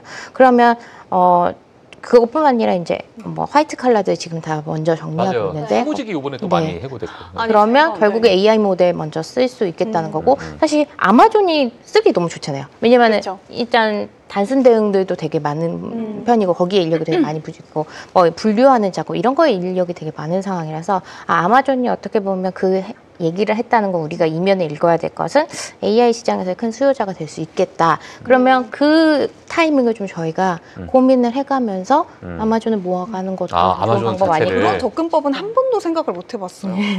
사실 저는 지인이 아마존에서 이제 해외 지부에서 일을 하고 있는데 그래서 한번 감원 계획이 나올 때마다 자꾸 연락을 해요. 혹시 문제 생겼나? 그러니까 진짜로 감원이 됐나?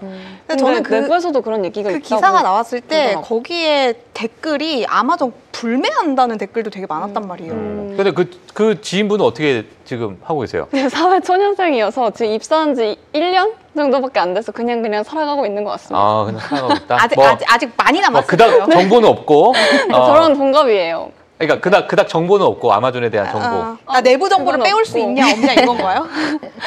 알겠습니다. 내부 정보를 못 배웠습니다. 예. 자, 그래서 아마존에 대해서 지금 많은 관심이 있는 상황이고 앞으로 이제 어떤 수요자로서의 역할, 그 부분이 좀 부각될 수도 있다라는 거. 예, 뭐 보시면 될 것 같고요. 또 애플도 우리가 한번 연결해서 한번 볼까요, 그러면? 네, 뭐 애플 실적도 당연히 여러분들이 또 두 번째로 어떻게 보면 또 관심이 많으실 종목이라고 생각을 합니다. 뭐 모르겠어요. 뭐 애플이 가장 관심이 많으실 분들도 계실 테지만 뭐 주가 상승률을 따라서 하자면요. 애플의 실적도 함께 좀 짚어보도록 하겠습니다. 애플의 실적 같은 경우는 회계연도 4분기라는 점을 좀 파악을 해주시면 좋을 것 같아요. EPS는 $1.85, 매출은 1,025억 달러로 예상치보다 모두 높게 나왔습니다. 애플 주가를 보시면 현재 프리마켓에서도 2% 넘게 그래도 좋은 흐름을 좀 나타내고 있습니다. 뭐 아마존에 비교한다면은 약간 좀 부족해 보이긴 하지만 뭐 이 나름대로도 애플은 나름의 길을 잘 가고 있다라고 보실 수가 있겠죠. 다들 짐작하셨겠지만 당연히 아이폰 17의 판매 호조 덕분이다라고 보실 수가 있겠습니다. 제품군별로는 아이폰 매출이 490억 3천만 달러로 전년비 6%, 맥 매출은 전년비 13% 정도 늘어났다고 합니다. 아이패드 매출은 신제품의 부재로 69억 5천만 달러에 그쳤는데요. 뭐 그래도 애플워치, 에어팟, 비전 프로와 같은 기타 제품군의 매출은 90억 4천만 달러로 전년비 소폭 줄었지만 서비스 부분이 전년비 15% 급증하면서 이를 모두 상쇄해줬다라는 평가가 함께 나왔습니다. 팀 쿡 애플 CEO는 다음 분기 매출이 전년비 10에서 12% 정도 증가할 것이라며 아이폰 매출만 해도 두 자릿수 성장률이 예고가 된다라고 밝히기도 했습니다. 월가에서는 애플의 다음 분기 매출을 1,323억 달러 정도로 내다보고 있지만 애플에 따르면 실제 매출 가이던스는 1,379억 달러 정도에 달할 전망이라고 합니다. 훨씬 높겠죠. 애플의 4분기 순이익은 274억 6천만 달러로 전년비 2배 가까이 증가했다고 하고요. 2025 회계연도 전체 매출은 4,160억 달러로 2024년 대비해서는 6% 정도 늘어났습니다. 특히 아이클라우드라든지 애플 뮤직이라든지 앱스토어와 관련된 서비스 부문의 매출이 전체 매출의 25%를 차지했고요. 높은 이익률을 기록했습니다.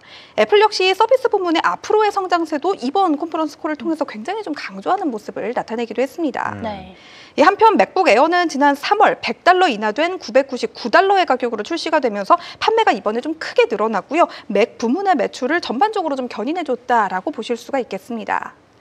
애플은 아이폰 17 라인업의 반응이 기록할 수 있는 최대 범위를 넘어섰다라고 표현을 했는데요. 매장 방문객이 크게 늘었고 전 세계적으로 열기가 굉장히 대단했다라고 자평을 했다고 합니다. 다만 일부 아이폰 17 그리고 이전 모델에 한해서도 공급 물량이 일부 부족했다는 점은 인정을 하기도 했습니다. 또 대중적으로 가장 중요한 시장인 중국 시장에서의 매출은 전년비 4% 정도 줄어든 145억 달러를 기록했는데요. 여기에 대해서 애플은 아이폰 17 시리즈가 중국 현지에서 굉장히 뜨거운 인기를 좀 얻고 있기 때문에 다음 분기에는 중국 시장의 매출이 굉장히 큰 폭으로 오를 수 있을 것이다라고 진단했고요. 또 트럼프 정부의 관세 정책에도 불구하고 애플은 가격 인상을 하지 않았고 회사의 총 이익률에서 관세 관련 부담을 충분히 흡수하고 있다라고 덧붙였는데요. 그럼에도 불구하고 애플의 이번 분기 총 이익률은 예상치를 상회했다라고도 전했습니다. 네. 현재로서는 애플에게 투자자들이 가장 관심 있는 부분은 당연히 두 가지겠죠. 아이폰 17 그리고 AI라고 좀 보실 수가 있을 텐데요. 예. 애플은 여기에 대해서 내년에는 시리의 대규모 업그레이드 버전을 출시할 계획이며 더 많은 외부 파트너십을 추진 중이다라고 말했습니다. 뭐 어떻게 여기에 대해서 좀 정리를 드리자면 어떠한 문구 자체는 있었으나 보다 더 구체적인 계획까지는 아직은 좀 부재하다라는 차원에서 이해를 해보셔도 좋을 것 같습니다.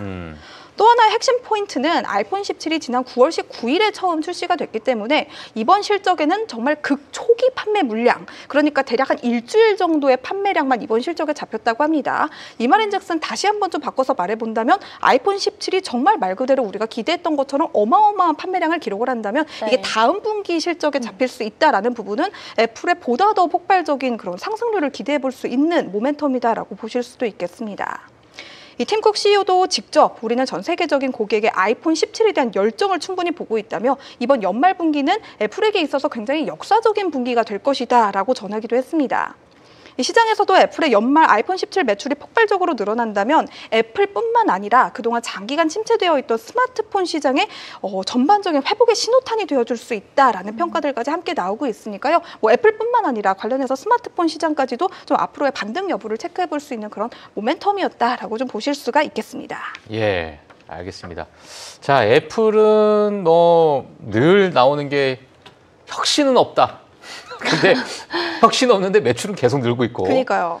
아, 지금 2025년의 그 예상치죠? 예상 전망치가 아이폰 매출이 하나로 따지면, 그러니까 이제 약간 그러니까 207 빌리언 달러거든요. 네. 그러니까 이제 하나로 따지게 되면 얼마예요? 한 280조 원? 우리나라 하나로 따지면 280조 원 정도가 되는 아이폰 매출이. 아이폰만. 근데 이대로 가면은 사실 AI에 대한 그런 부재 우려도 굳이 AI 안 해도 될 것 같은 느낌이 들죠. 지금은 거의 안 해도 될 것 같아요. 애플은 약간 되게 매니아층을 잘 다져놓은 것 같은 게 원래 혁신이 그 메인 시그니처였잖아요. 그렇죠. 근데 막 노브랜드 버거도 노브랜드 버거인 것처럼 이름이 이제 그냥 혁신이 없는 게 좀 그게 나름의 매니아층이 계속해서 가는 또 이유가 되지 않나. 예. 이해가 되시나요? 제가 요 말을 조금 더 풀어서 혹시 제 말이 맞는지 네. 얘기해 주세요. 아이폰은 잠깐 번역기 켜요, 번역기. 네, 지금 제가 각자 미니 대변인입니다. 예. 그러니까 그 말을 혹시 하고 싶은 것 같은데 물론 신제품이 나오면서 신제품에 대한 니즈도 굉장히 강하다는 것도 저도 알지만 아이폰은 옛날 모델에 대한 그런 니즈도 강한 회사라고 저는 알고 있거든요. 그러니까 요즘 인플루언서들이나 뭐 혹은 사진을 좋아하시는 분들 같은 경우는 일부러 SE 모델 뭐 이런 거 SE 모델 같이 옛날 모델을 계속해서 구매하는 추세라고 하니까 좀 그런 부분에 있어서 애플이 좀 매니아층이 있는 회사다라고 얘기를 좀 하고 싶었던 것 같아요. 맞아요. 뭐 그런 건 있어요. 그런 건 있고. 신제품을 좋아하시나요, 혹시? 신제품도 뭐 신제품에 대한 수요가 분명히 있고, 저는 이제 그러니까 이 모델의 어떤 디자인의 변화라는 게 과거에 너무 없었잖아요. 그렇죠. 아이폰 12, 13, 14, 15, 16까지 그냥 그 뒤에 그 인덕션. 근데 이번에 좀 바뀌었잖아요. 자꾸 인덕션인가? 인덕션 이런 거 인덕션. 근데 이제 바뀌었잖아요. 네. 근데 그런 거에 대한 수요. 그리고 늘상 나오는 게. 저는 맨날 실적 발표 나올 때마다 자, 지금이 이제 핸드폰 교체 사이클입니다. 이번엔 진짜예요. 이번엔 진짜입니다. 이번엔 진짜예요. 예, 다음에 하면 자, 이번이 이제 진짜 사이클의 교체 주기입니다. 요게 계속 나오는데 네. 뒤에는 혁신이 없다, AI가 없다. 하지만 계속 매출은 또 올라가고. 자, 이러한 것들을 봤을 때 와, 이게 어떻게 중립을 세워야 될까요? 야, 어떻게 봐야 될지 모르겠습니다. 애플은 정말. 그런데 저는 이런 건 확실한 것 같아요. 그러니까 시장에서 아마존과 애플에 대한 실적 발표가 나왔는데 애플은 뭐 2, 3% 상승, 아마존은 13% 상승이라는 것은 지금의 시장에 대한 기대감은 당연히 AI 쪽에 쏠려 있을 수밖에 없다라는 것이 이게 방증된 거고, 지금 이러한 것들은 이제 결국에는 시장의 어떤 쏠림이 AI라는 것은 이제 애플에 대한 AI의 이 판단, 결국에는 다시 이제 시어머니들이 막 와가지고 야, AI 이거 어떻게 할 거야? 너 빨리 이거 뭐 내놔봐. 이거는 이제 이 실적 발표 끝나고 다시 또 한번 두들겨 맞지 않을까? 그럼 빅테크랑 미드 스몰캡만 나눠지는 게 아니라 빅테크 안에서도 그러면은 지금 애플 같은 종목은 약간 소외됐다고 볼 수가 있겠네요. 그런 생각이 들어요. 애플 어떻게 좋게 보세요? 어떻게 보세요? 애플 지금부터는 저희가 좀 좋게 생각을 해봐도 좋을 것 같아요. 물론 AI 밸류체에서 많이 뒤쳐져 있는 것 같지만 일종의 어떻게 보면 애플 AI 별로 지금 타이밍에 관심 없는 거 아닌가? 라고 생각할 수도 있는 것 같아요. 왜냐면 애플이 투자를 못하는 건 현금 진짜 많은 기업 중에 하나잖아요. 그쵸. 그런데 투자를 못해서가 아니라 지금 일단 저는 이 매출을 보면서 실적을 보면서 어떤 생각을 했냐면 저희가 지난번에 모델 발표했을 때 그 얘기였던 것 같아요. 애플이 가진 브랜드 프리미엄이 정말 강력하구나. 강력하다, 진짜. 그리고 또 하나는 얘네가 앞에 그 CMS 이사님도 말씀해 주셨지만 애플은 미국의 비중이 40%밖에 안 됩니다. 나머지 60%는 다른 기업에서 다른 나라에서 실적을 채우고 있는데 이게 점점 더 국가들이 다변화되고 있어요. 그래서 그런 다변화되는 국가 중에 하나가 동남아시아와 그리고 인도 시장이에요. 인도 시장에서 사실 아직 파워풀하게 올라오지는 못했어요. 왜냐면은 2위가 삼성이고 그 다음에 한 5위, 4위, 5위 한 7%, 9%를 왔다 갔다 하는 수준이에요, 애플이. 그런데 여기서 어떤 층이 애플을 사냐라고 했을 때 소비력이 결국 올라가면 애플을 산다는 거예요. 소비력이 올라갔을 때 나는 그 럭셔리 폰이라고 하는 아이폰을 갖고 싶어라는 니즈가 인도도 그 이유 때문에 거기서는 인도도 결국에는 소비력이 많아지는 순간부터 애플을 소비를 하긴 그 층이 더 강하고 잠재력이 무궁무진하네요. 인도 시장을 만약에 장악하게 된다면. 그리고 동남아 시장도 마찬가지예요. 동남아 시장에서도 이렇게 늘어나고 있는데 결국에는 소비층이 소비력이 좀 올라오고 있는 것들 그 중에 하나가 이제 베트남이죠.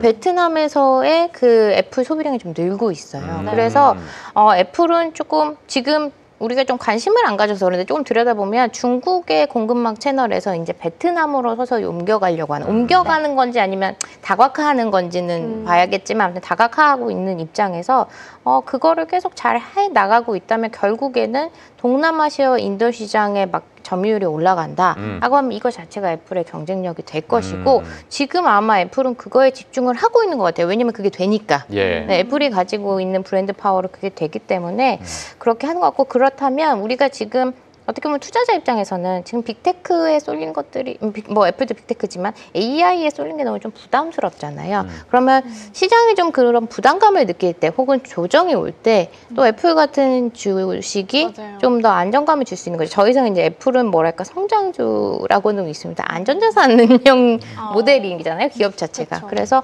좀 관심을 조금 더 가져봐도 괜찮을 것 같아요. 근데 저는 그 오늘 나왔던 그 AI에 대한 그 발언이 저는 개인적으로 약간 좀 모호하고 추상적이라는 생각이 들었거든요. 어제 보면 투자자들이 가장 듣고 싶어 했던 답변일 수도 있는데 사실 테슬라 같은 경우는 조금만 모호하게 말해도 거기에 대한 공격이 엄청난데 애플은 그렇게 투자자들이 AI를 외치는데도 그 대답이 할 것이다. 많이 일단은 해보고 있다라는 그런 말이 시장에서는 별로 부정적이게 들리지는 않았나 봐요.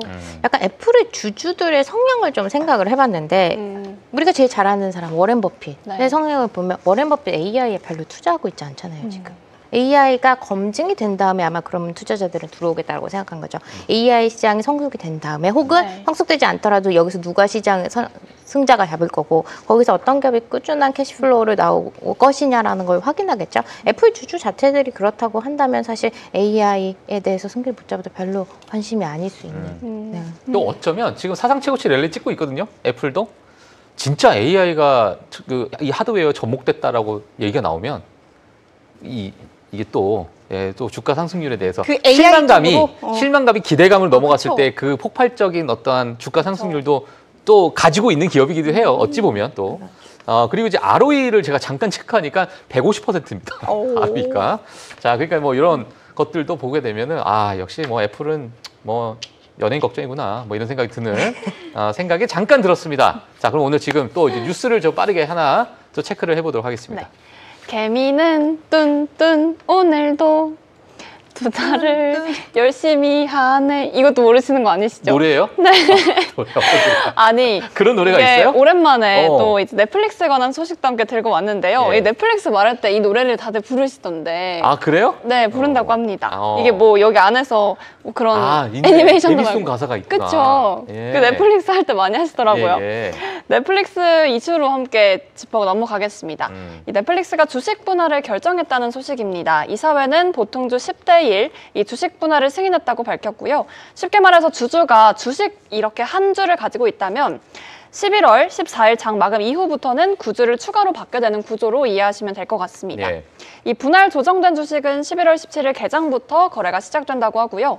넷플릭스 측은 이번 분할은 직원들이 회사의 주식 옵션 프로그램에 더 쉽게 참여할 수 있도록 할 수 있다고 한다고 또 설명을 했습니다. 주식 분할은 기업의 가치는 변하지 않지만 이렇게 주당 가격을 낮춰서 개인 투자자들의 진입 부담을 좀 줄여줄 수 있다. 이런 장점이 있는데요. 아무래도 넷플릭스 입장에서는 개인 투자자들의 참여 증대를 좀 목적으로 한 것으로 보이는데 또 이면에서는 주가 변동성이 좀 커질 수 있어서 그렇게 좋지 않다라고 좀 단점으로 짚어주는 경우도 있었습니다. 이 넷플릭스 이번 이 액면 분할에 관해서 좀 이야기를 해보면 좋을 것 같습니다. 액면 분할 일단 제가 이제 저도 뉴스를 봤는데 직원들의 어떤 스톡 옵션에 대한 참여율을 좀 높이기 위한 일부 너무나도 비싸니까 이런 것들을 위해서 하겠다라고 이야기가 나왔고 방금 말씀해 주신 것처럼 개인 투자자분들의 어떤 접근성을 또 높이기 위해서 사실 이 기업들의 이 액면 분할이 늘 좀 있었는데 넷플릭스 너무 주가가 좀 높았죠. 넷플릭스는 사실 이 이야기가 좀 오래됐어요. 왜 언제 액면 분할하는 거야? 라는 이야기가 좀 있긴 있었는데 요번에 이제 요게 나온 것 같습니다. 이 액면 분할은 저는 이제 개인적으로 과거에 어떤 제 경험상 이렇게 보게 되면 액면 분할이 되면은 그래도 주가에는 약간 이제 유동성이 조금 도니까 좀 일시적으로 단기적으로 긍정적인 어떤 흐름이 좀 있긴 했었는데 그 이유는 완전히 또 달라요. 이게 기업마다. 사실 액면 분할이라는 게 사실 기술적인 조치인 것이지 재정적인 문제나 그 기업의 기업 가치 같은 데 영향을 미치는 것도 아니잖아요. 근데 일단은 액면 분할 한다 그래서 주가는 올랐어요. 그게 이제 시장의 반응이라는 거죠. 그러니까 액면 분할을 하게 된다라는 것 자체가 앞으로 여건은 이제 접근성을 더 높였으니까 시장에선 긍정적으로 가지 않을까라는 게 어제 시장 분위기였다. 요거는 이제 우리가 한 번쯤은 좀 염두에 볼 만한 그런 이야기가 아닐까 생각이 들고 우려점이라고 하면 계속 이 주가 변동성이 커진다라고 우려를 하는데 그게 우려점이 될 수가 있는 건가요? 사실 주가 변동성이라는 게 우려가 되진 않고 좋은 쪽으로 이제 해석이 된 거죠. 지금은. 지금 이제 좋은 쪽으로 해석이 된 거고. 저 같아도 일단 보고 뭔가 부담이 좀 줄어들었다라는 부분에서 되게 매력적으로 느껴졌던 뉴스긴 해요. 그러니까 너무 비싸니까 좀 소액주자, 소액주주, 소액주주들이 좀 접근할 수가 있는 거고 결국엔 이제 우리는 사실 이거보다도 넷플릭스라는 기업에 대해서 한 번쯤은 생각을 해봐야 되는 거예요. 오히려 근본적으로. 올해 말에 크리스마스 때나 이제 기묘한 이야기나 이런 것들이 이제 다 맞아요. 너무나도 이제 굵직굵직한 컨텐츠들이 있으니까 이러한 것들과 맞물려 가지고 혹시나 터졌다 컨텐츠가 그렇게 되면은 이러한 이제 액면 분할 뉴스와 함께 물려 가지고 조금 다른 어떤 상승세를 보일 수도 있기 때문에 결국은 이제 컨텐츠가 어떻게 터지느냐가 제가 볼 때는 관건일 것 같아요, 이번에. 콘텐츠는 사실 넷플릭스가 진짜 저는 최강자라고 생각을 하긴 해요. 거의 압도적으로. 기본적으로 사람들도 넷플릭스를 두고 다른 거를 플러스 알파로 구독을 하지 넷플릭스 없이 다른 거를 구독하는 경우가 일단 한국에서는 저는 없는 것 같거든요, 별로. 맞아요. 그러니까 스트리밍 쪽은 이제 유튜브가 완전히 잡은 것 같고. 맞아요. 그다음에 이제 이런 컨텐츠 쪽은 넷플릭스가 그냥 압도적으로 그냥 잡아버린 것 같아요. 디즈니 플러스도 약간 밀렸고 이제는. 약간 한정적이죠. 작품들이. 맞아요. 하여튼 그렇게 됐고 그다음에 이제 스포티파이와 넷플릭스가 이제 협업을 하거든요. 근데 스포티파이가 들어오게 되면은 일부 이제 스트리밍 쪽도 이제 같이 또 음악 쪽으로도 이제 확장해 나가니까 그런 확장성이 일단은 넷플릭스에 가지고 있고 광고 모델 이게 이제 요즘에 제일 화두에 오르고 있는 게 광고 모델을 도입하게 되면 일부 이제 낮은 구독료를 내고 있는 그 분들은 광고를 보고 나는 하겠다 이런 선택에 대해서도 이게 수익성이 지금 좋다라고 얘기가 나오고 있으니까 요거 부분을 우리가 봐야 되는데 전 넷플릭스 나쁘지 않을 거라고 봅니다 앞으로. 넷플릭스 어떻게 보세요? 저 기업 자체는 지금 넷플릭스도 OTT 계열의 약간 치킨 게임에서 승자가 됐죠. 정말 압도적으로 넷플릭스의 경쟁 업체를 저희가 더 이상 이제 떠올리기가 어렵잖아요. 그래서 이제 컨텐츠로서의 그 우위에 선점한 건 뿐만 아니고 지금 또 어떻게 해석을 저희가 했냐면 얘네가 워너브라더스 인수 한 해 만에 하고 있잖아요. 이제는 저희가 표현하는 공중파의 채널들도 더 이상 그냥 라이브로 보거나 그 시간대에 그 뭐라 그러죠? 네. 원방사수, 뭐 본방사수. 본방사수. 그래서 본방사수 하지 않고 넷플릭스에서 구독해서 보는 맞아요. 문화로 바뀌었잖아요. 저도 잘 안 봐요. 네, 그래서 더 이제 어떻게 보면 미디어 시장에서 이제 공룡 기업이 점점 더 되어가는 전통적인 미디어 채널에 관심 안 갖겠다고 했지만 결국 그런 인수설이 대두되는 것은 점점 더 이 장악력을 확대를 해가는 것 같고요. 네.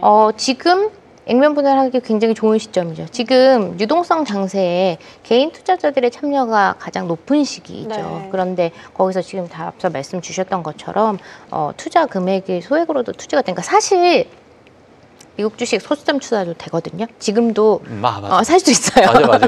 네, 그런데 맞아요. 그냥 딱 보면 우리가 뭔가 1,000불 넘어갔으니까 그것도 소수점 투자 된다는 걸 모르시는 또 개인 투자자분들도 많으니 유동성을 더 끌어들이기에 긍정적인 면이 있을 수 있죠. 그래서 단기간에 좋은 흐름으로 갈 수 있다. 뭐 최근에는 조금 이제 고점 대비해서 너무 많이 올라오긴 했는데 약간은 뭐 조정을 주고 있는 그런 상황이고 오늘은 뭐 약 한 1%, 1.7% 정도 상승을 하고 있다. 자, 그러면 지금 또 준비하신 내용 하나만 더 한번 볼까요? 네.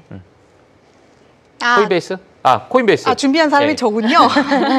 네, 간밤장 마감 이후에 실적을 발표했던 기업 중에 애플, 아마존 외에 또 투자자들이 많이 관심을 가지실 만한 종목에는 코인베이스가 있었습니다.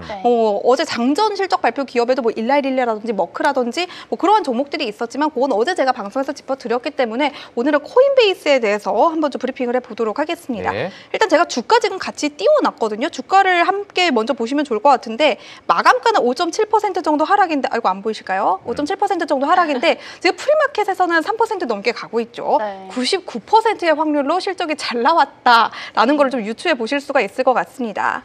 이 3분기 EPS는 1달러 44센트, 매출은 18억 7천만 달러로 모두 예상치를 웃돌았습니다. 특히 순이익이 4억 3,260만 달러로 전년비 무려 472%나 폭등한 것으로 보고가 됐다고 하는데요. 이 코인베이스의 실적이 이렇게까지 개선이 된 건 최근 암호화폐 가격의 급등락에 따른 변동성 그리고 최근 무역 관계 안정화에 힘입어서 암호화폐 거래가 좀 최근 활성화된 덕분으로 좀 풀이가 되고 있습니다. 이 전자에 대해서 이야기를 조금 더 해보자면 지난 7월 트럼프 대통령이 친암호화폐 정책을 발표를 하면서 비트코인이 연일 사상 최고치를 기록했던 그때를 다들 아마 기억을 좀 하실 것 같습니다. 그때 기관 자금 유입도 굉장히 좀 확대가 됐습니다. 하지만 이후 뭐 경기 둔화라든지 미중 갈등이라든지 여러 가지 리스크들이 다시 한번 좀 부각이 되면서 최근 좀 비트코인은 부진한 흐름을 좀 보이고 있기는 하죠. 이 관련해 코인베이스의 거래 이익은 전년비 83% 늘어난 10억 5천만 달러를 기록했습니다. 이 한편 코인베이스는 파생상품 거래소인 대리빗을 30억 달러에 매입한 이후 플랫폼 내 거래 관련 매출이 대폭 증가했다라고 설명을 하기도 했는데요. 실제로 코인베이스는 플랫폼 내 거래 관련 매출은 1억 3,500만 달러를 기록해서 전분기 비 122% 정도나 늘었다라고 발표를 하기도 했습니다. 이외로도 비거래 부문도 성장세를 이어나갔습니다. 코인베이스의 구독 및 서비스 부문 매출은 전년비 34% 정도 증가를 했고요. 이 중 스테이블 코인 관련 이익은 3억 5,470만 달러로 전년치인 2억 4,600만 달러에 비하면 정말 큰 폭으로 뛰었습니다. 코인베이스는 이날 주주 서한에서 결제 부문에서 스테이블 코인 채택이 빠르게 늘어나고 있다며 정책 환경 개선, 금융기관, 기업의 도입 확산이 이어질 것이다 라면서 올해 초 미국에서 스테이블 코인 규제 체계를 마련한 지니어스 법안이 통과된 것도 향후 당국의 규제 완화 그리고 스테이블 코인의 주류 편입까지도 기대가 되는 모멘텀이기 때문에 다음 분기에는 더욱더 높아진 실적을 기대하고 싶다라는 그런 입장까지 한번 좀 표명을 했다고 하니까요. 관련해서 뭐 암호화폐 요즘 좀 항복 구간에 있기는 하고 많은 투자자분들이 좀 우려가 섞이긴 했죠. 하지만 이전에 너무 많이 올랐던 부분도 확실히 있기 때문에 이번 조정이 다시 한번 다음 상승으로 가는 그런 길목이다라는 이야기들도 있고 그러한 변동성 속에서 거래량이 늘어나면서 뭐 코인베이스와 같은 그런 거래 플랫폼들도 다시 한번 좀 이익을 확대하고 있는 것으로 보이니까요. 체크해 보시면 좋겠죠. 알겠습니다. 과거에는 이제 저희 최보아 앵커가 코인 얘기하면은 눈빛이 막 초롱초롱했거든요. 그때는 요즘에는 약간 안 초롱초롱한 것 같아요. 요즘에는 잘 안 봐드리려고 해요. 이 시간에 좋은 거를 보면 좋은데 자꾸 마음 아픈 것만 보니까. 제가 봤을 때는 요즘에 코인 투자를 안 하고 계시는 것 같아요. 약간 쉬는 기간이긴 해요. 요즘 뭐 하기가 솔직히 조금 그렇긴 하죠. 저 너무 반가워요. 코인베이스 인생에서 처음으로 투자해본 종목이거든요. 아, 코인베이스요? 네. 왜 코인베이스를 선택하셨죠? 아, 누가 하라고 했어서. 혹시 그 아마존에 있는 친구 아니에요? 그치. 원래 누가 하라고 하면 이제 그때서부터 시작하는 거예요. 근데 진작 뺐죠. 잘하셨습니다. 하여튼 뭐 근데 지금 코인베이스에 대해서 긍정적으로 보시는 분들도 트럼프 행정부에서 이제 또 코인 관련된 또는 거래소 관련돼서는 코인베이스가 또 가장 좀 각광을 좀 받고 있으니까. 트럼프 임기가 끝나기 전까지 관련주들은 어쩔 수 없이 좋은 그 느낌을 지울 수가 없긴 해요. 하여튼 알겠습니다. 자, 그래서 저희가 이제 코인베이스까지 이렇게 정리를 좀 해드렸고요. 오늘 이제 금요일이고 시장에서 지금 아마존이 뜨겁게 또 올라가고 있는 상황인데 또 장중엔 또 어떻게 흘러갈지 한번 저희가 좀 여러분들께서 한번 지켜보셔야 되지 않을까라고 생각이 듭니다. 이번 주 이제 끝났고 대표님 뭐 혹시 말씀하고 싶으신 게 있으실까요 오늘? 딱 3분 마지막? 드릴 수 있을 것 같아요.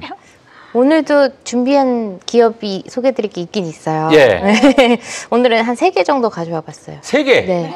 저희가 좀 제가 요즘에 집중하고 있는 것은 데이터 센터가 사실 붐인 게 맞아요. 그래서 아까 앞변에서 조금 말씀드린 것처럼 여기서 그러면 가장 실질적인 수혜를 볼 수 있는 데가 어디냐. 저희가 생각했을 땐 삽부터 뜨니까 건설하고 시공하고 거기에 자재를 납품하고 그리고 거기에 인프라를 까는 전력 전기를 배선 공사를 하고 이런 기업들이라고 생각이 되거든요. 그래서 사실 그런 기업들 중에서 제이콥 솔루션이라고 하는 거 한국 투자자분들도 많이 아실 거예요. 네네네. 최근에 많이 좀 주가가 올라왔어요. 근데 어제 좀 큰 폭으로의 조정이 있었는데 3군데라고 말씀드렸는데 그 이유는 아직 가시적으로 누가 여기서 좀 더 적극적으로 시공 수주를 따내느냐 그게 안 나왔기 때문에 좀 관련 기업들을 좀 미리미리 좀 보자는 거고. 그래서 한 개가 제이콥 솔루션 그리고 두 번째가 에이콤 그리고 세 번째는 엠코인데요. 에이콤이 너무 이름이 비슷하니까 ACM 티커가 그렇고요. 엠코는 EM이에요. 그래서 지금 단연 데이터 센터에서 엔지니어링을 하고 데이터 센터를 짓는 거, 이 건설 중심은 제이콥 솔루션이랑 에이콤이고요. 그리고 그 다음에 필요한 전력 배선 이런 것들은 엠코가 조금 유력하게 할 수 있을 것이라고 시장에서도 좀 기대를 하고 있어요. 그래서 이 세 기업에서는 좀 보시면 좋겠고 실질적으로 AI 데이터 센터에 대한 수요가 매출로서 확인이 되고 있기 때문에 뭔가 좀 더 이상은 좀 빅테크 중심의 좀 투자가 부담스럽다 하시면 이런 쪽으로 좀 실적을 확인해 가시면서 들어가시는 것도 좋을 것 같습니다. 예, 알겠습니다.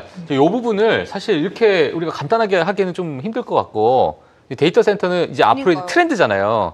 그러니까 다음 주에 사실 이거를 조금 더 디테일하게 이 데이터 센터나 아니면 이 인프라 관련된 기업들을 조금 더 딥하게 좀 한번 가는 시간을 가지면 어떨까. 예, 그런 생각이 좀 듭니다. 그래서 이 기업들도 잘 기억해 주셨다가 저희가 다음 주 어차피 데이터 센터야 뭐 트렌드가 계속 있으니까 한번 저희가 또 여쭤보는 시간 가져보도록 하겠습니다. 자, 그러면 세 분 너무너무 감사드리고요. 주말 잘 쉬시고 다음 주에. 고맙습니다. 네, 다음 주에 또 찾아뵙도록 하겠습니다. 자, 세 분 감사합니다. 감사합니다. 예. 자, 오늘 꽉꽉 채웠습니다. 10시까지 저희가 방송했는데요. 새벽 1시까지 또 미오라 많은 시청 부탁드리겠고요. 저희는 다음 주 월요일에 또 찾아뵙도록 하겠습니다. 시청해주신 여러분 감사합니다.